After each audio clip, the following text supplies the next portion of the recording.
talk title, Accessing Innovation, very, very vague. But I'll dive right in. So, I think generally speaking, we talk a lot about all of this innovation that we're kicking out into the world, reusable rockets, preventative health. There's a spectrum of things that I can list out. And generally speaking, all the innovation is great, no matter what the field is. But in most of those cases, the access to that innovation on a global scale is still extremely limited. And so, in an effort to establish a really solid benchmark and always deliver an A game and A quality experience and product and service, whatever it is we're working on, the question becomes not can we innovate? By definition, humans, that is what enabled us to survive, our ability to innovate. So it's not can we innovate, but rather in what ways can we increase the chances for majority of people in the world to access that innovation that we're kicking out as early as possible.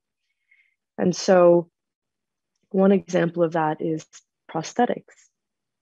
Prosthetics have come a very long way. And I can geek out on the history of that, but I will spare you all. With prosthetics, that innovation is fantastic. We see, everything from just the stereotypical prosthetic we all have come to know, to like an exoskeleton. And while that's great, 3D printing in particular is one of the ways the hurdle of access is removed, because it's more affordable. It's because the material itself is more affordable. And the same holds true for software. And that, for me in particular, is something that I've come to focus deeply on. Is, we know that you, generally speaking, around the world wouldn't construct a building without having a wheelchair ramp. Why are we building software, digital products, without accounting for who can or cannot access them? Oh, my mouse is not clicking. Let's see, did that turn? Yes, did that turn for everyone to the second slide? We're at Humanities yes. Innovating. Yes, okay. So humanity is innovating faster and more than ever before. In the tech industry, again, we build some of the world's most groundbreaking technology, but it's irrelevant if we haven't enabled, individuals to the ability to access it, simply because they don't fit this physical or gender or race or socioeconomic profile that we had originally mapped out when we did our fancy sprint kickoff. And if there's one thing that I want everyone, no matter designer, engineer, product manager, stakeholder, someone just generally interested in the topic, there's one thing I want you to get out of this talk, it's that accessibility is not a feature to be added or this daunting pitch to stakeholders. It may very well be at one point a daunting pitch to stakeholders, but that is not what accessibility is. Accessibility is a byproduct. It's a byproduct of inclusive design, and for that matter, development. It's part of the product development process. And though in some organizations you may need to have a discussion about resource allocation and the likes, there are a number of quick wins, quick hits that can be baked in right now with little to no bottlenecks, just to have those really nice aha moments for your team, and not need to necessarily worry about a number of extra resources.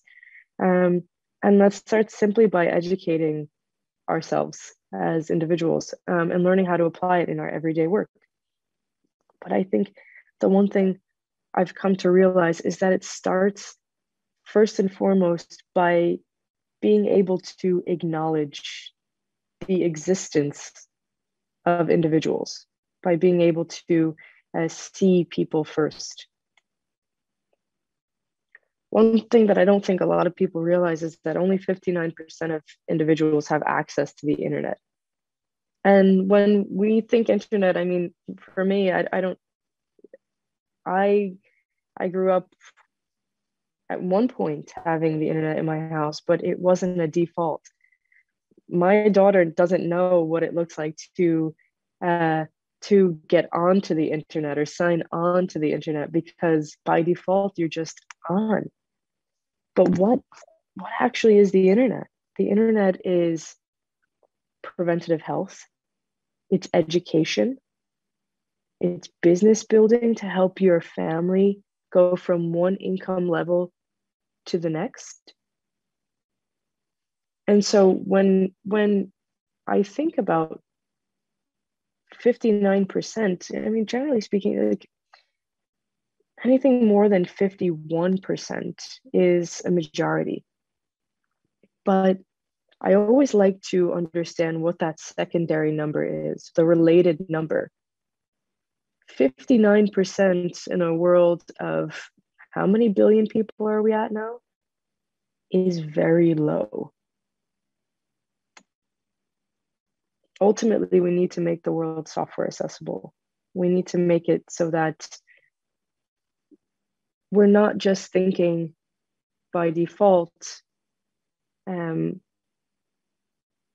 these stereotypical, I think, images that come to mind when we hear accessibility. There's so much more that comes to it. Just for some background at Stark, our mission is to make the world's digital products more accessible for everyone. And we help teams build compliant software products more efficiently. Sorry. And so by integrating with the tools that designers and engineers and product managers already use, Stark ends up meeting people where they are, and we optimize their workflow through intelligent automation. And so the result is a significant reduction in cost and decrease in time to compliance and financial and legal risk, which realistically is an arguing point for stakeholders. But most importantly for us as a company, you get to push out a product into the world that can be used by everyone. You know, our goal is to be this gold standard. You know, removing the stigmas that come with this work and changing the framework of how it's approached by teams and making this work human approachable.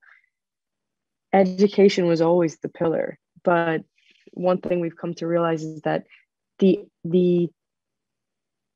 one of the biggest hurdles for us in tech is an education hurdle. That is an access hurdle for us. I remember when we first started building Stark and we were running through certain documentation, and we were like, this is next level irony. The fact that the material to understand this work is inherently inaccessible. It's not human readable. I can't, it's blocking me from being able to ensure what I'm doing is compliant.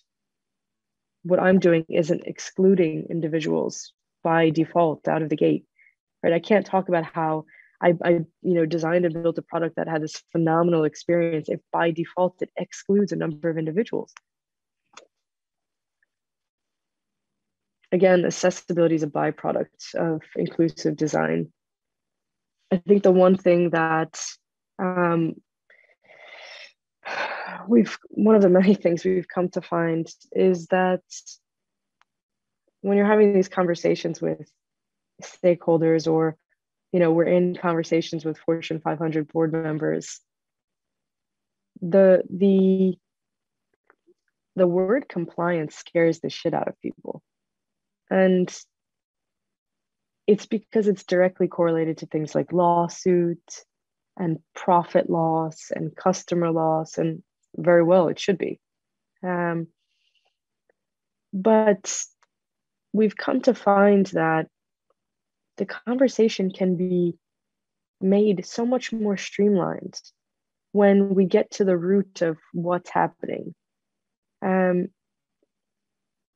When we get to the root of making clear that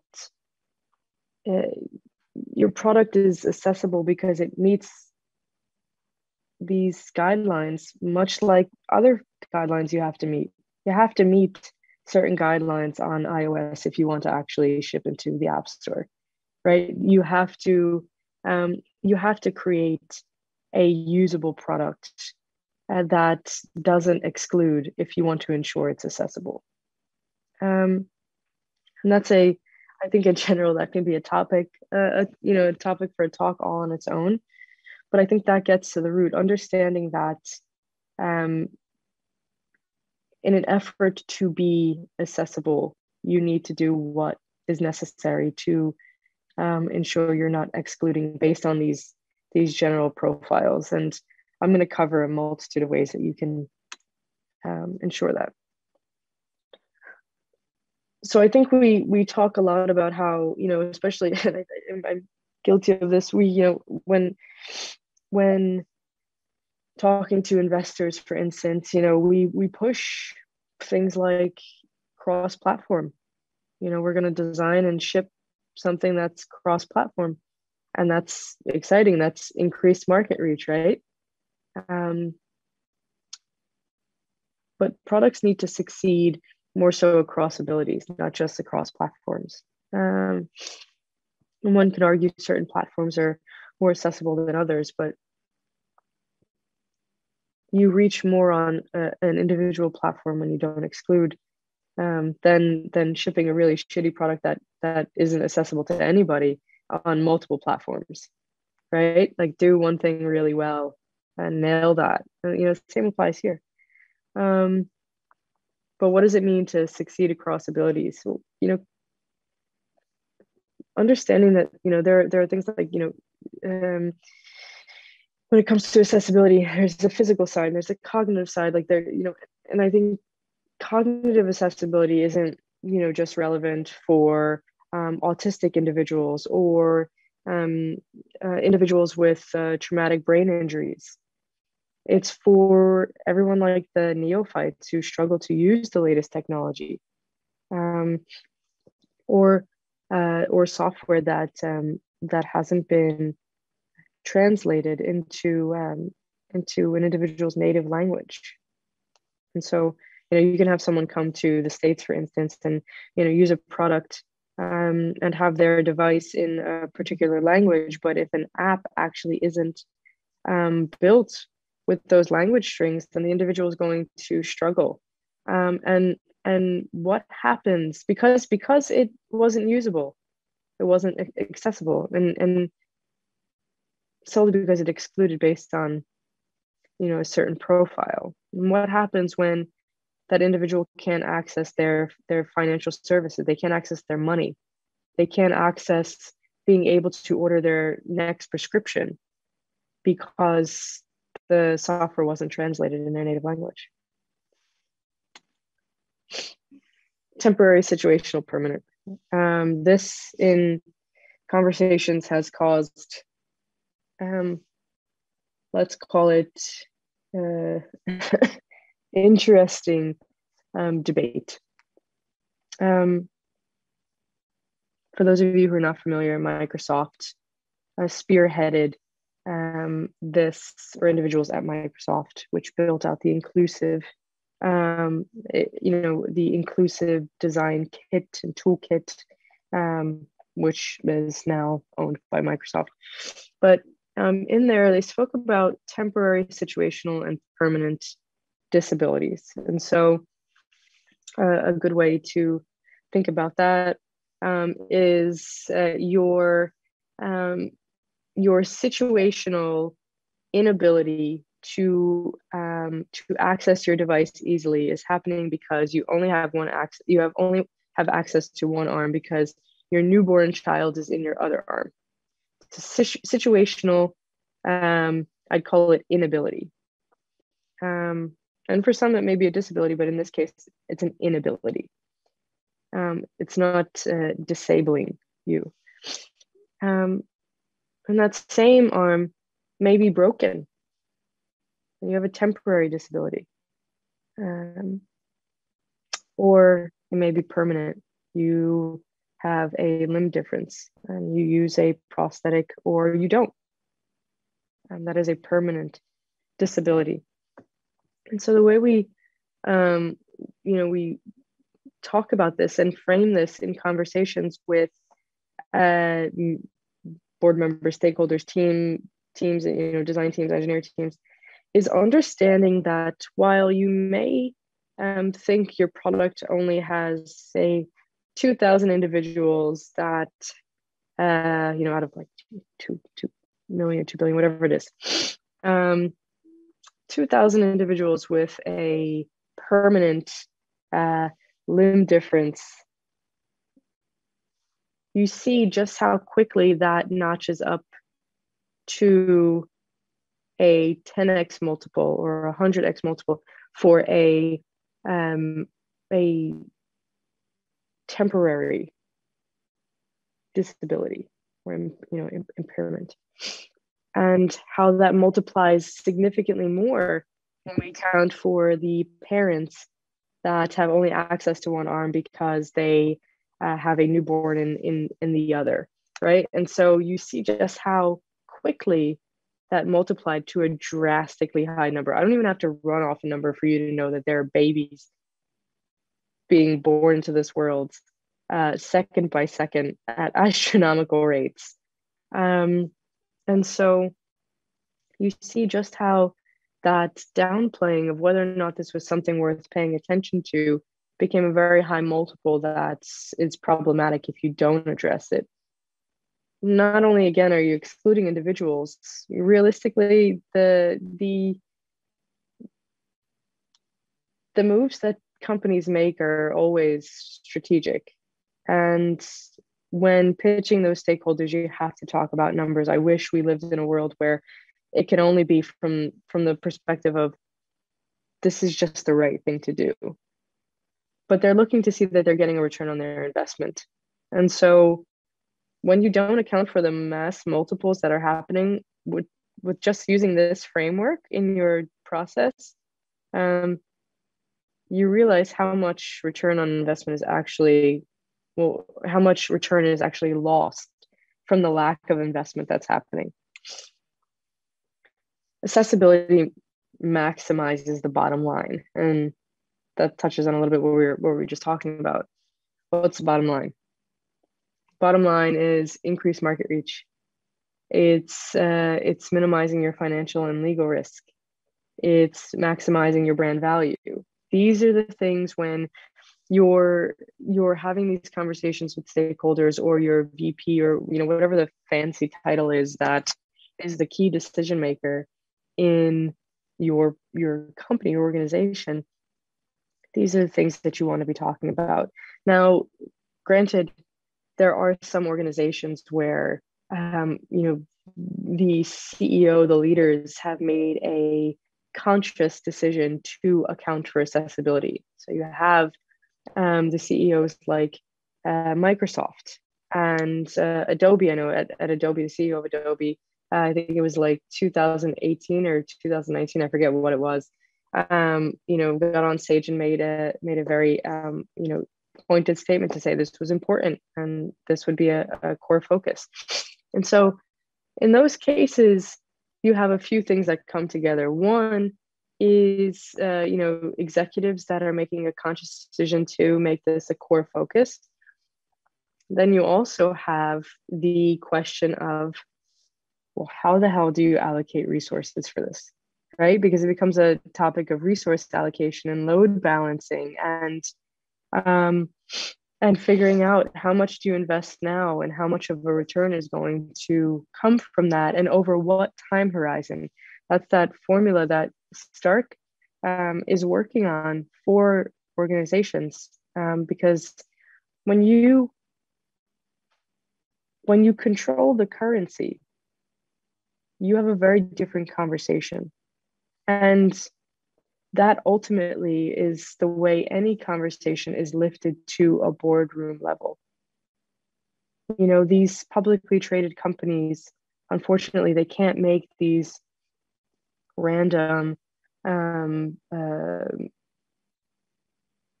these random decisions and just suddenly, publicly announce them.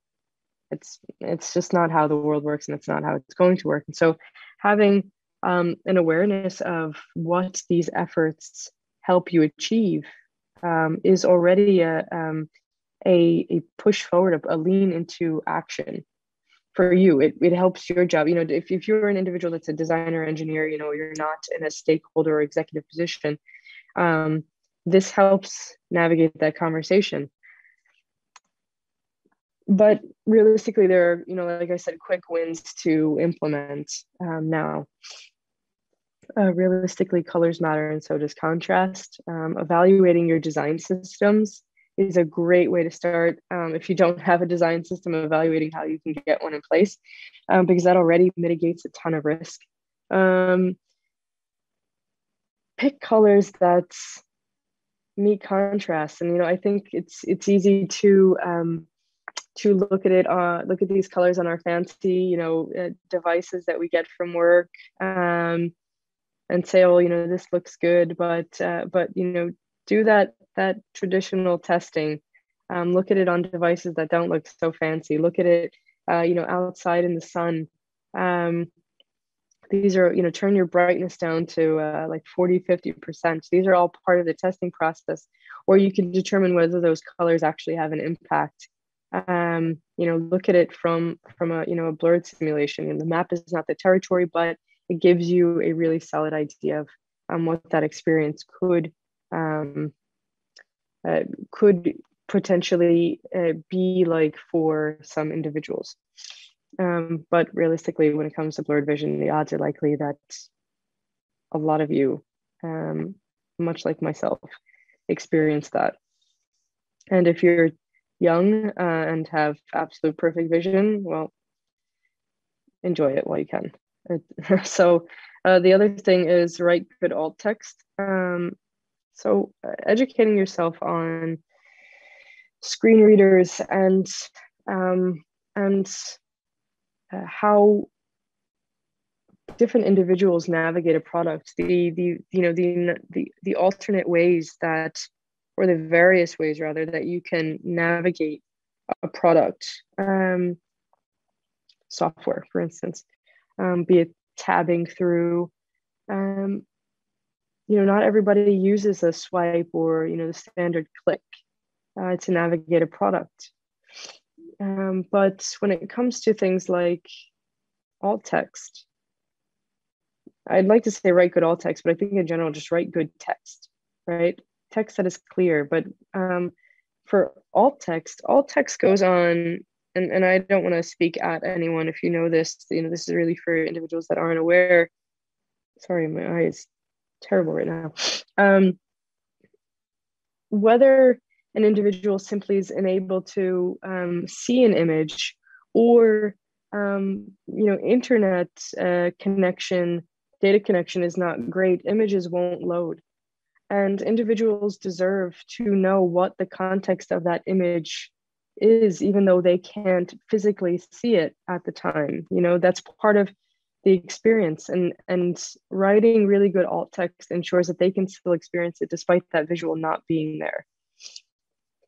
Layouts should be consistent and clear for individuals that are tabbing through. You know, that focus order for them needs to take them through this navigation in the same way that, you know, we always try to pay attention to whether or not headers and, you know, type scale and where we want individuals to go when they click on that fancy button, that call to action button. Like, this same process is part of ensuring your product is accessible, making it so that those layouts are consistent and clear. Sorry. Include a diverse group of people in user testing. At this point, there's absolutely no excuse why this shouldn't be the case. I understand that there are a number of organizations that we've worked with that simply don't have a testing process, which is I'd argue a much easier segue into establishing one versus a company that has a testing process and that completely excludes a diverse group of individuals, because you're having a very different conversation at that point. But by including a diverse group of individuals in your user testing, it achieves the same goal as you ensuring your team is diverse. By doing so, you don't hinder innovation. There are certain things for you as a team, if you fall into this, what we call the male pale Yale category that you can't anticipate, that you can't account for. Like, even myself as a white woman, I cannot understand, or rather I can be compassionate to, but I can't empathize with the struggles with certain software or the bias in technology that a Black woman experiences. And so how the hell am I supposed to solve the problem if I don't truly understand the problem? And I can't account for these things in testing, right? Having a diverse group, and that's across the spectrum, ensures that your product is not excluding anybody. And having your team diverse ensures that you have a product that is reflective of the people that use it, right? Our goal is to create a product that has opinion, and because it has opinion, it has character, and because it has character, it has soul, and it feels human, and people can fall in love with it. You can't do that if your product is a reflection of your team and your team is not even remotely diverse. And diverse is not white men, white women. That's not diverse.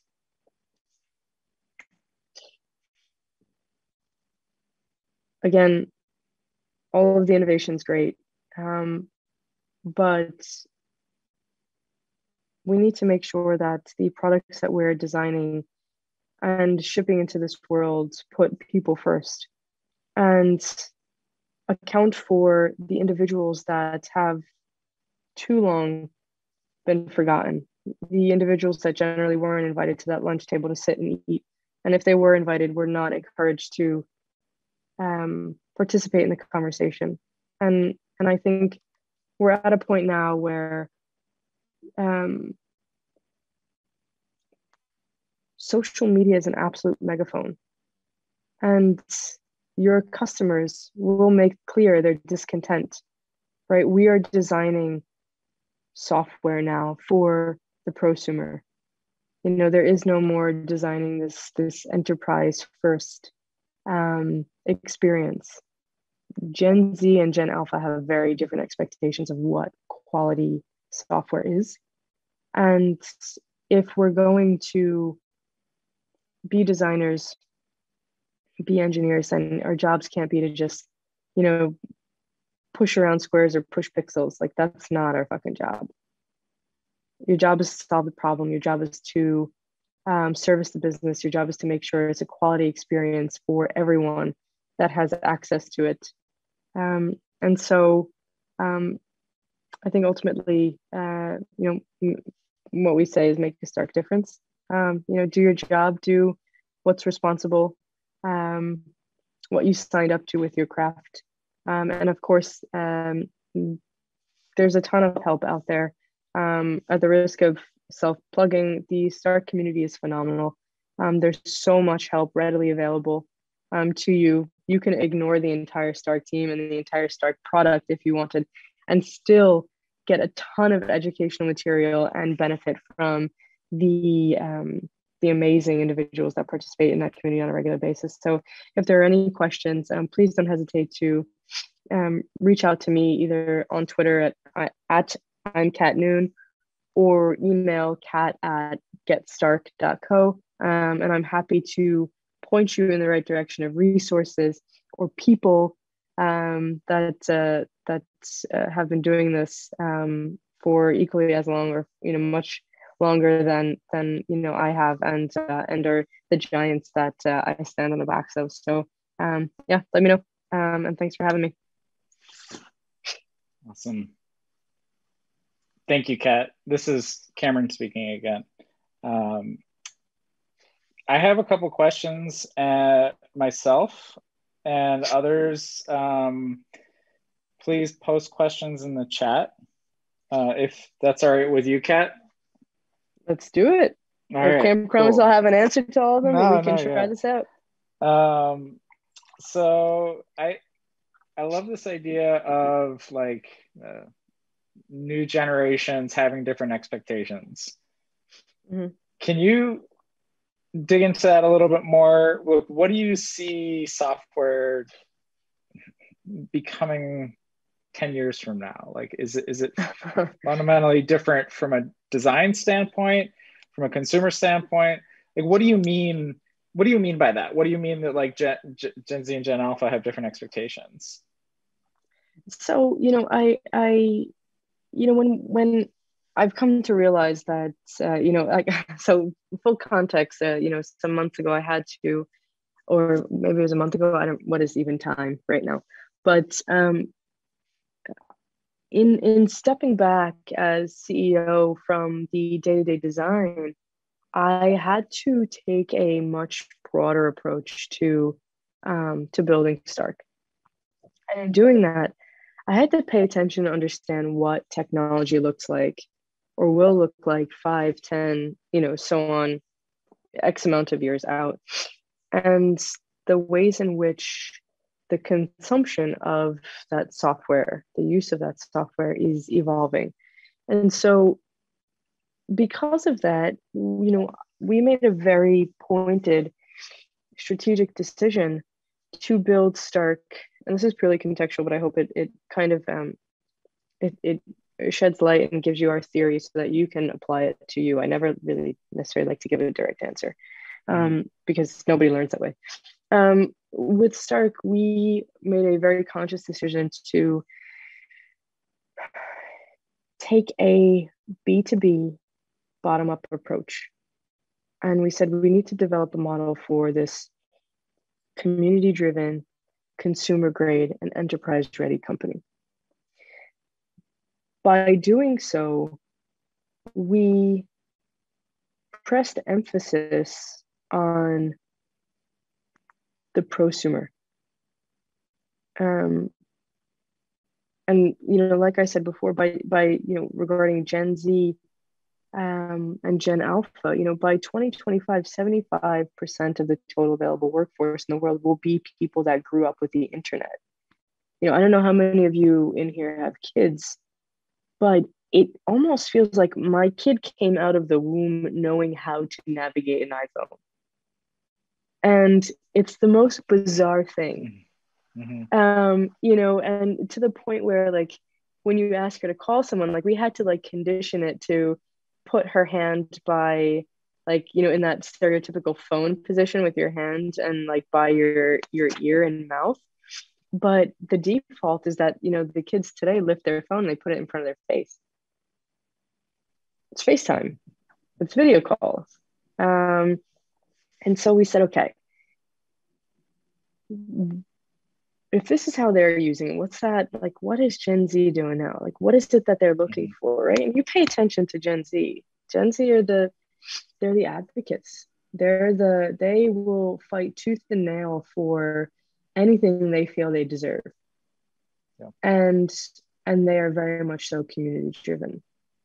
They That's want, awesome. They want to save the world, and they will. So it's kind of from both sides. From what I'm hearing, is that there's this idea that younger people who are sort of digital natives, I guess, if you can say that, expect a certain level of quality regardless of what their disability status is or otherwise. And these are the people that are going to be moving into positions as designers. Yeah, so in the workforce, yeah. They themselves will need products that, I don't know, allow them to build that way. There's at a much younger age too. Keep in mind, at a much younger age. Yeah. Aurelia asked about flagging color contrast in like within an application. So the question is, some software will flag an out of gamut color when converting from RGB to CMYK. When will we see major programs shipping with color contrast checkers? Oh, I think you'll start to see that very soon. And I say this as someone who like knows that would directly compete with what we started doing, not with where we're going, and our flagship product. But I'd also argue it, a contrast checker needs to exist natively in the software that we use. It's like one of those no-brainers, right? Like it's literally the core reason that Stark was conceptualized, was like, that was the catalyst. Why doesn't this exist? Why is this out of my workflow? And so so selfishly, I think in order for Stark to do as well as it possibly can, like, that needs to push. Like, we need to push to have that baked in. And it's like one of those trade-offs. Like, I know that needs to be in there, and I know that it'll directly compete, but it being defaulted in the software that we use sends a very clear signal to individuals that are using this software. And then Stark will pick up the rest. It's not a big deal, but like, that's super important to what we're doing, and helps with those really quick hits that, you know, one of those quick hits that I was talking about before. Awesome. I'm going to queue up a question from Marcelo. I think you can see the question there, but it says, how do you see the design industry accelerating to bring inclusion to a level of maturity required to output truly accessible experiences? I think this is kind of hinting at the tension between, interest or and actual like outcomes. I'm not sure I follow. How do you see design accelerating to bring inclusion? Can you see in the chat pod? Maybe you can dig into that. And Marcelo, let me see. Wait, you can follow up with. How do you see the design industry accelerating to bring inclusion to the level of maturity required to output truly accessible experiences? So I guess how does the industry as a whole move toward ensuring, like, this is not just a random conversation anymore,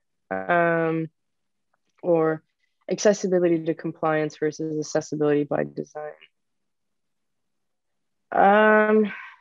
So I think, like, designers still aren't sitting at a board level. Like, they're just not. By default, designers are not in a boardroom. And though this conversation around accessibility in a lot of Fortune 500 companies is happening, who are the individuals responsible for implementing that, for kicking off those initiatives? Design, right? So I think it's like one of those things where we've not yet nailed down that accessibility is a byproduct. And once we understand that the start of that is design and anything else is asked backwards, then we get to a point where we start to invoke true change. Otherwise, it's going to be, there's a couple of things that are either going to happen. One, we start to see more designers hit the boardroom first.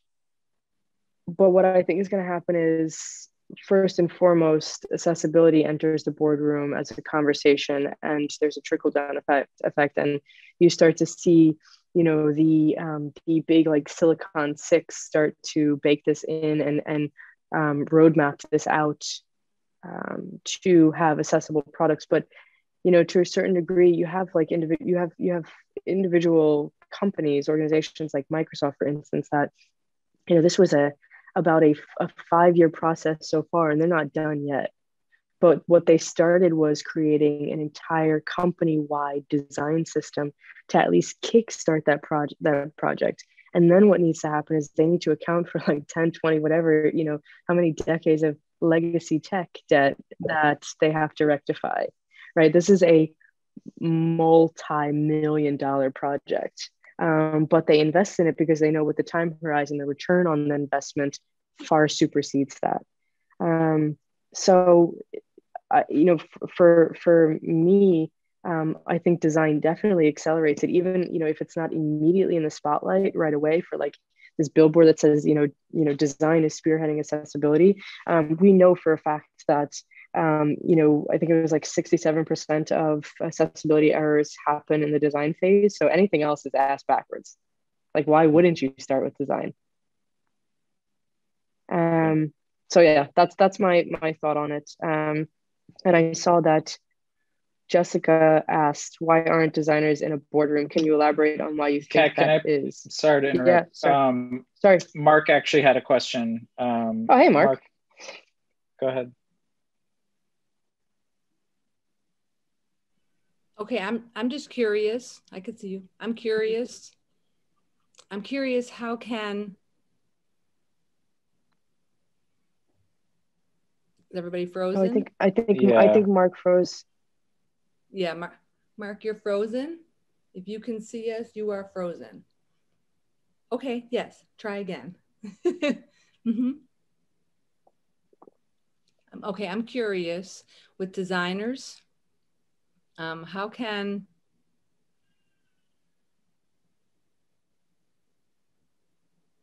designers process? You froze in the middle of your question. We're sorry. You're asking how can designers process what?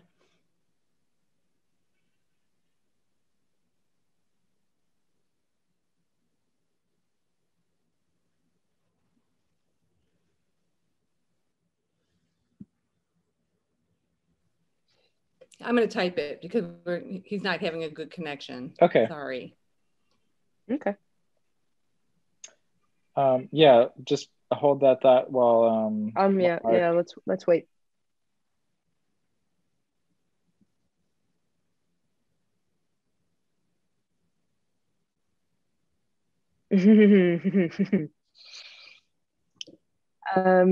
Okay. Do you want to read that question out? Yes. So the question is, Mark asked, how can designers remove bias in their design process? A few ways. One, they can accept that majority of the time they are biased. Actually accepting that bias. The other is having a design team that doesn't fit into that male, pale, Yale category that predominantly in that male, pale, Yale category that I mentioned.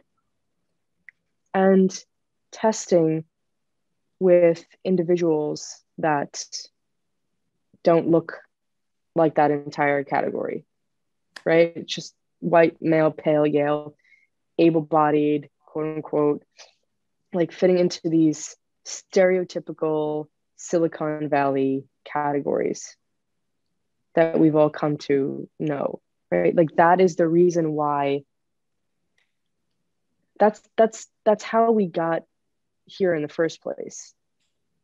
And that's not to say that like that started with Silicon Valley. I think this started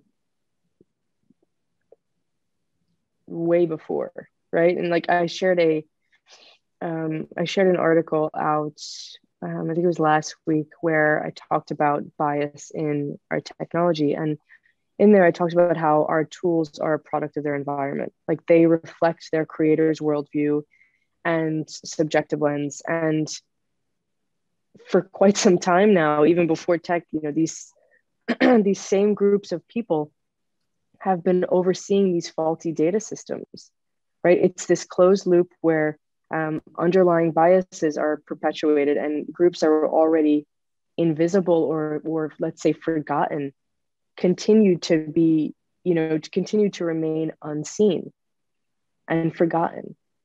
And as data progresses, that loop ends up snowballing in the same way that innovation snowballs. We're dealing with machine learning models that we're designing and building. And if they're taught long enough that not being like ABC, white, able-bodied, cisgendered, means not being normal, they evolve building on that foundation. And that starts in the design process. That starts by designers determining who it is we choose to recognize in our design.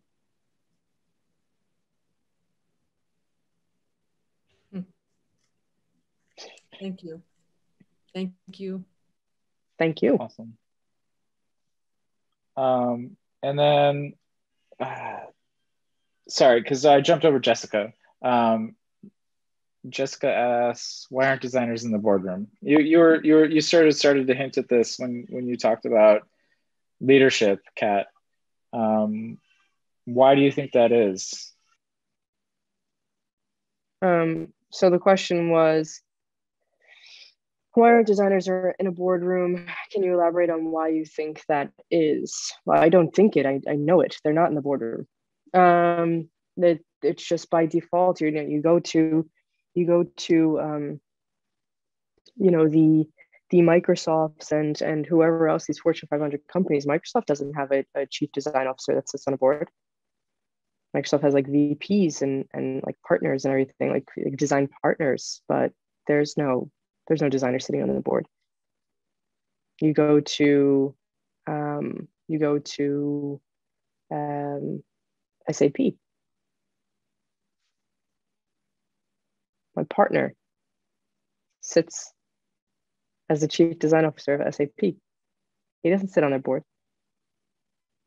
You have all of these, and he fucking falls into the male pale Yale category, and he's still not sitting on the board because he's got design label attached to his name, right? Like it's not seen as a direct correlation to a return on investment. And it really depends on the organization, right? The Oracles, the SAPs, the Microsofts, these are all engineer or data-driven organizations. Now go find an organization that's design-driven. Let's see. Cameron? Yep, I'm here. There's a chief design officer at Adobe. Does he sit on the board? I actually don't know. Yeah. I would be interested in knowing that, because then you have a design-driven organization. But unfortunately, we're not at a point where majority of the organizations, the Fortune 500 or whatever tier you want to categorize it as, are design-driven or community-driven organizations, right? And we're at a point now where like data is currency. Like we're going to do everything we can to ensure we still collect that data. We still move those things through. It's just not. I think we talked about this a little bit at Claudio's event last week, the week before that. Again, time is a blur. And 2 weeks ago, he's signaling thank you. And in there, we talked about how accessibility is getting to the point where it's considered equal par with capitalism, meaning both have to be there to make things act for the long run. Design is not there yet because it's not seen as the one that spearheads the accessibility initiative. Engineering is seen as the discipline spearheading that initiative. We are much further than we were before. Small steps to the big goal, right? Like we're getting there, and it may be that accessibility, once we realize accessibility is, we're changing that conversation and making clear that accessibility and, user experience and usability sit in the same space, right? That are all essentially these different ways of saying it. Maybe when we get to that point, there's a direct correlation to design. But we need to keep having these conversations. We need to be in the boardrooms with these, companies to talk about these things and to educate them. That's what it comes down to. Is there's just a lack of education. There was once a point where design wasn't even considered in engineering organizations. They were just purely engineering driven. And yeah, I mean, so like it takes a number of companies showing that like accessibility is not at odds with beauty, and like you can design beautiful experiences and like and just this all-encompassing world. I think we're getting there. It certainly feels like the conversations that we're having with organizations at the top and at the bottom in these stereotypical top-down hierarchy orgs, the conversation is changing. So I'm not worried anymore. I was at one point. I'm not anymore. Kat, I think we'll do one more question. Okay. Claudia asked that if in organizations that are not specifically dedicated to accessibility, would you ever see an accessibility professional above associate VP? I assume that's associate VP level, AVP level. Would you ever see an accessibility professional above AVP? I don't think I've seen it yet. Having said that, worth noting that there's also organizations that have chiefs of diversity and inclusion, and they completely shaft that role because it's just for show and it just doesn't do it justice. And so, like, it really does come down to the organization and what their intent is. But in an organization that isn't specifically dedicated, is any organization specifically dedicated to accessibility except accessibility organizations? You know, like, I don't think we're there yet. Oh, Meryl made a very good point that Jenny Leigh-Fleury at Microsoft is C-level. Yeah, but that's not that. But at this point, I would consider, the way I would flip that is that I did not. So yes to Jenny, very much so much yes to Jenny. So aside from putting Jenny on a throne, I also think that Microsoft doesn't count because they have dedicated themselves as an inclusive first organization. That's the only reason why I wouldn't bucket it there, but I may be wrong for doing that. What do you think, Meryl? Okay. Claudio, do you feel the same? It looked like you disagreed. And this is why I love talking to you. I might pop that unfortunately pregnant sorry. remark because we are at 8 p.m. But okay, that's fine. Claudio and I will take this off. Yeah, I would love I would love everyone to continue the conversation. Please go to meetup.com/A11YNYC. We have the recordings posted there. We have a bunch of recordings on YouTube for pretty much every event we've ever had. And Kat, I think you guys, I think you at Stark have some community groups. We do. Where can people go to find those things? Yes. I'm gonna give it. Throw them in chat. Perfect. Yeah, Slack. Right on.